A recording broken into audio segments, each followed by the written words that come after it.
नमस्कार दोस्तों, तेजस एकेडमी में आपका स्वागत है। मैटर मिक्स रहेगा, शुरू करेंगे 3 सेकंड में।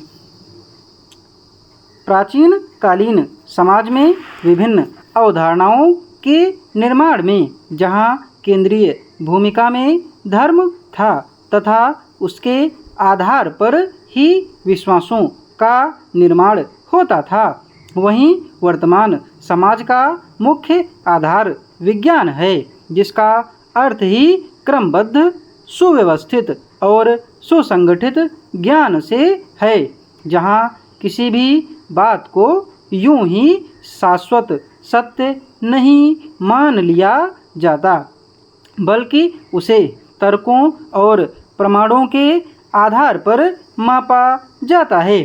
संदेह मानव के प्रमुख स्वभावों में से एक है, जहाँ इंसान किसी बात को बिना जांचे परखे सच नहीं मानता, और विज्ञान ने उसकी इसी धारणा को मजबूत बनाया है।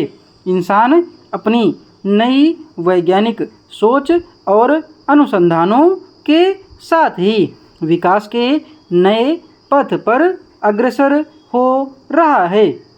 विज्ञान हमें विकास के नए अवसरों और उन क्षेत्रों के बारे में बताता है, और प्रौद्योगिकी के कुशल प्रयोग से हम इन अवसरों को व्यवहारिक रूप से परिवर्तित कर पाने में सफल हो पाते हैं।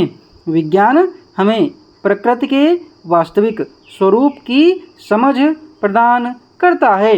हाल ही में हुई गॉड पार्टिकल की खोज इस दिशा में ही एक महत्वपूर्ण कदम है, जो विज्ञान को प्रकृति और इस ब्रह्मांड के विकास के रहस्य के साथ जोड़ता है। मानव जीवन के 2 महत्वपूर्ण लक्ष्यों में से एक है जीवित रहने की सतत इच्छा, और दूसरा है विकास। परंतु वर्तमान में सुरक्षा भी एक प्रमुख मुद्दा है, और लगभग हर देश अपनी अर्थव्यवस्था का महत्वपूर्ण हिस्सा सुरक्षा पर खर्च करता है। वर्तमान में अधिकांश देश विज्ञान और प्रौद्योगिकी के माध्यम से स्वयं को संप्रभु, शक्तिशाली और विकसित राष्ट्र बना रहे हैं। वर्तमान युग सूचना और प्रौद्योगिकी का युग है। कंप्यूटर का आविष्कार और इंटरनेट का विकास इस दिशा में एक क्रांतिकारी कदम है, और सूचनाओं के इस संजाल के बीच महत्वपूर्ण सूचनाओं को गोपनीय रखना भी राष्ट्र की सुरक्षा को लेकर प्रमुख चुनौतियों में उभर कर सामने आया है। आदरणीय महोदय, मैं उम्मीद करता हूँ कि ये राष्ट्रीय पुरस्कार दूसरे लोगों को भी उनका अनुसरण करने की प्रेरणा देंगे तथा हमारे और अधिक देशवासी बच्चों और विकलांगों की सहायता के लिए आएंगे।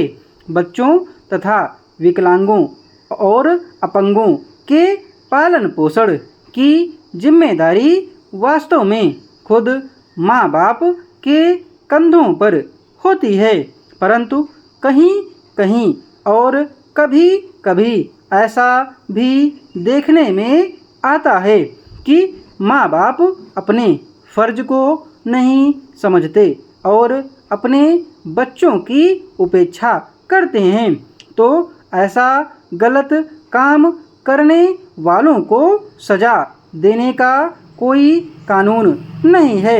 मैं महसूस करता हूँ कि हमें समाज में ऐसी नैतिक शक्ति का विकास करना चाहिए जिससे माँ बाप अपने बच्चों के प्रति उचित व्यवहार करें। अगर माँ बाप ही अपने कर्तव्य का पालन करना छोड़ देंगे तो बच्चों को माता पिता का प्यार कहाँ से मिलेगा।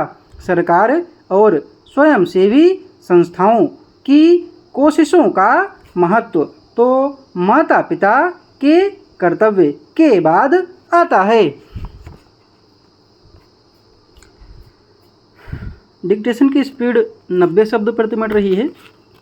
PDF और आउटलाइन आपको टेलीग्राम पर मिल जाएंगे। टेलीग्राम चैनल का लिंक डिस्क्रिप्शन बॉक्स में दिया हुआ है। धन्यवाद।